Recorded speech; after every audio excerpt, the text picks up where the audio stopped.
ಪಂಚಲಿಂಗ ಕ್ಷೇತ್ರ ನಂಬಿಹಳ್ಳಿ ಗ್ರಾಮದಲ್ಲಿ ಹಾಲು ಉತ್ಪಾದಕರ ಸಹಕಾರ ಸಂಘ ನಿಯಮಿತ 2024 ಮತ್ತು 25ನೇ ಸಾಲಿನ ಸರ್ವ ಸದಸ್ಯರ ಸಾಮಾನ್ಯ ಸಭೆಯಲ್ಲಿ ಗೌರವಾನ್ವಿತ ಅಧಿಕಾರಿಗಳು ನಿರ್ದೇಶಕರ ಚರ್ಚೆ. ಗ್ರಾಮದ ಡೈರಿ ಅಭಿವೃದ್ಧಿ, ಉತ್ತಮ ಗುಣಮಟ್ಟ ಹಾಲು ಕೊಡುವ ಎಲ್ಲ ಷೇರುದಾರರು ಹಾಗೂ ಜನಸಾಮಾನ್ಯರ ಎಲ್ಲ ಸೌಲಭ್ಯಗಳು ಸಕಾಲಕ್ಕೆ ನೀಡುವ ಡೈರಿ ಅಧ್ಯಕ್ಷರು ಹಾಗೂ ಕಾರ್ಯದರ್ಶಿ, ಆಡಳಿತ ಮಂಡಳಿ, ಎಲ್ಲ ನಿರ್ದೇಶಕರು, ಗ್ರಾಮದ ಜನಸಾಮಾನ್ಯರ ಅಭಿವೃದ್ಧಿಯ ಸಾಧನೆಗೆ 24 ಗಂಟೆ ಸೇವೆ ಸಹಕಾರ ಇರುತ್ತದೆ ಎಂಬುದಾಗಿ ತಿಳಿಸಿದರು. ಈ ದಿನ ಸಭೆಯಲ್ಲಿ ಗೌರವಾನ್ವಿತ ಸಂಘದ ಅಧ್ಯಕ್ಷರು ಲಕ್ಷ್ಮೀನಾರಾಯಣಗೌಡ, ನಿರ್ದೇಶಕರು ಕೆಕೆ ಮಂಜುನಾಥ್, ಉಪ ವ್ಯವಸ್ಥಾಪಕರು ಕೆಎನ್ ಮುನಿರಾಜು, ವಿಸ್ತರಣಾಧಿಕಾರಿಗಳು ಮುನಿಸ್ವಾಮಿ ರೆಡ್ಡಿ ಹಾಗೂ ಡೈರಿ ಹಾಲು ಹಾಕುವ ಜನಸಾಮಾನ್ಯರಿಗೆ ಸಮರ್ಪಕವಾಗಿ ಸಹಕರಿಸಿದ ಸಕ್ರಿಯ ಮುಖ್ಯ ಕಾರ್ಯನಿರ್ವಹಣಾ ಅಧಿಕಾರಿ ಎಸ್ ನಾಗರಾಜ್ ಹಾಗೂ ಗೌರವಾನ್ವಿತ ಕಾರ್ಯಕಾರಿ ಮಂಡಳಿ ಸದಸ್ಯರು, ಅಧ್ಯಕ್ಷರು, ಉಪಾಧ್ಯಕ್ಷರು ಎನ್ ನಾರಾಯಣಸ್ವಾಮಿ, ನಿರ್ದೇಶಕರು N V Ratnaiah, N R Venkatachalapathi, BV Harish, G R Shivababu, N V Shekhar, M B Narasimhamurthy, N G Sriramareddy, Venkataramanappa, Manjula, Lakshmidevamma, ಸಂಘದ ಸಿಬ್ಬಂದಿ ವರ್ಗ, ಮುಖ್ಯ ಕಾರ್ಯನಿರ್ವಹಣಾಧಿಕಾರಿ, ಹಾಲು ಪರೀಕ್ಷಕರು ಕೆಸಿ ಚಂದ್ರಶೇಖರ್, ಸಹಾಯಕ ಕೆವಿ ನಾರಾಯಣಸ್ವಾಮಿ ಹಾಗೂ ಕೆಎನ್ ರಮೇಶ್, ಊರಿನ ಗಣ್ಯರು, ಜನಸಾಮಾನ್ಯರು, ಡೈರಿ ಷೇರುದಾರರು ಎಲ್ಲರೂ ಭಾಗವಹಿಸಿ ಕಾರ್ಯಕ್ರಮ ವಿಜೃಂಭಣೆ ಸಂಭ್ರಮದಿಂದ ಯಶಸ್ಸುಗಳಿಸಿದರು. ಸಭೆಗೆ ಬಂದಿರುವ ಅಧಿಕಾರಿಗಳು, ನಿರ್ದೇಶಕರು, ಅಧ್ಯಕ್ಷರು ಡೈರಿ ಅಭಿವೃದ್ಧಿ ಬಗ್ಗೆ ಸಲಹೆಗಳು ತಿಳಿಸಿದರು. ಕಾರ್ಯಕ್ರಮಕ್ಕೆ ಬಂದಿರುವ ಎಲ್ಲರಿಗೂ ಅಧ್ಯಕ್ಷರು, ಕಾರ್ಯದರ್ಶಿ, ಆಡಳಿತ ಮಂಡಳಿ ಕೃತಜ್ಞತೆ ವ್ಯಕ್ತಪಡಿಸಿದರು. ಇದರ ಒಂದು ಮುಖ್ಯ ಉದ್ದೇಶ ನಮ್ಮ ಸಂಘ ಯಾವ ರೀತಿ ನಡೀತಾ ಇದೆ, ಲಾಭ ಇದೆಯಾ ಇಲ್ಲವಾ ಅಂತ ಅಂಶಗಳನ್ನು ತಿಳಿದುಕೊಳ್ಳೋಕ್ಕೋಸ್ಕರ ಈ ಒಂದು ಸಭೆಯನ್ನು ಇಟ್ಕೊಂಡಿದ್ದೀವಿ. ನಾವು ಗ್ರಾಮೀಣ ಜನತೆ, ನಮ್ಮೆಲ್ಲರ ಕೆಲಸ ವ್ಯವಸಾಯ ಮಾಡಬೇಕು. ಈ ವ್ಯವಸಾಯದಲ್ಲಿ ಯಾರೂ ಸಹ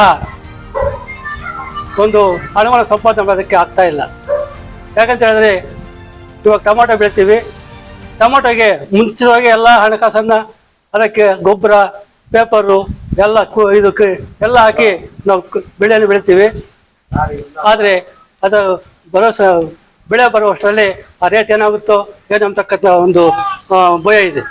ಆದರೆ ಹಾಲಿನ ಉತ್ಪಾದನೆಯಲ್ಲಿ ಅಂತ ಯಾವುದೇ ಒಂದು ಭಯ ಇಲ್ಲ. ಹೈನುಗಾರಿಕೆ ಮಾಡಿದ್ರೆ ನಮಗೆ ಅದಕ್ಕೆ ಅದು ನಮ್ಮ ಬದುಕಿನ ಒಂದು ದಾರಿದೀಪ ಆಗಿದೆ. ಆದ್ದರಿಂದ ಟೊಮಾಟೊ ಹಾಕಿದ್ರೆ ಅನೇಕ ಖರ್ಚು ವೆಚ್ಚಗಳು ಬರ್ತವೆ. ನಾವು ಇಲ್ಲಿಂದ ಮಾರ್ಕೆಟ್ಗೆ ಆಗಮಿಸತಕ್ಕಂಥ ಒಕ್ಕೂಟದ ನಿರ್ದೇಶಕರಾಗಿರ್ತಕ್ಕಂಥ ಮಂಜುನಾಥ್ ಅವರೇ,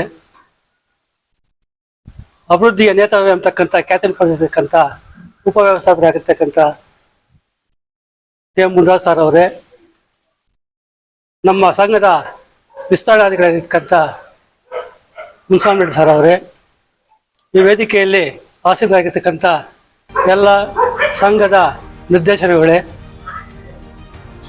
ಸಿಬ್ಬಂದಿ ವರ್ಗದವರೇ, ಊರಿನ ಹಿರಿಯರೇ, ಇಲ್ಲಿ ಸೇರತಕ್ಕಂಥ ಗಣ್ಯರೇ ಮತ್ತು ಗ್ರಾಮಸ್ಥರೇ ಹಾಗೂ ಮತ್ತು ಪತ್ರಿಕಾ ಮಿತ್ರರೇ, ಈ ದಿನ ನಮ್ಮ ಸಂಘದಲ್ಲಿ ಈ ಒಂದು ವಾರ್ಷಿಕ ಮಹಾಸಭೆಯನ್ನು ಟೊಮಾಟೋವನ್ನು ಅದು ಖರ್ಚು ಮೇಲೆ ಬರುತ್ತೆ, ಮಧ್ಯವರ್ತಿಗಳ ಅವಳಿ ಇರುತ್ತೆ, ಅಲ್ಲಿ ಕಮಿಷನ್ ಕೊಡಬೇಕಾಗುತ್ತೆ. ಆ ಕಮಿಷನ್ ಅವಳಿ ನಮ್ಮ ಸಂಘದಲ್ಲಿ ಇಲ್ಲ, ಡೈರಿಯಲ್ಲಿಲ್ಲ.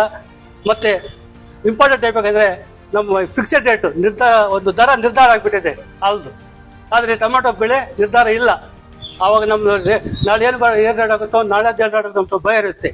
ಆದ್ದರಿಂದ ಎಲ್ಲರೂ ಸಹ ಈ ಒಂದು ಹೈನೋದ್ಯಮವನ್ನು ಉಪಯೋಗಿಸಿಕೊಂಡು ನಮ್ಮ ಒಂದು ಮಕ್ಕಳ ಭವಿಷ್ಯವನ್ನು ಮತ್ತು ನಮ್ಮ ಭವಿಷ್ಯವನ್ನು ರೂಪಿಸ್ಕೊಳ್ಳೋದಕ್ಕೆ ಸಾಧ್ಯ ಆಗುತ್ತೆ ಅಂತಕ್ಕಂಥ ಮಾತನ್ನು ಹೇಳ್ತಾ ನನ್ನ 2 ಮಾತನ್ನು ಮುಗಿಸ್ತೀನಿ. ಇಟ್ಕೊಂಡ್ರೆ ಖಂಡಿತವಾಗಿ 15 ಸೆಕೆಂಡ್ ಹಾಲ್ ಬಿಲ್ ಬಂದೇ ಬರುತ್ತೆ.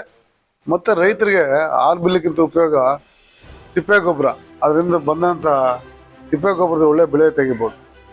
ಈಗ ನಾವು ಬೇರೆ ನಾವು ಹೋಗ್ತೀವಲ್ಲ, ಡ್ರಿಪ್ ಗೊಬ್ಬರ ಆಗ್ಬೋದು, DAP ಆಗ್ಬೋದು, ಅವೆಲ್ಲ 2,000 ಮೇಲೆ ನಮ್ಮ ಮೂಟೆ.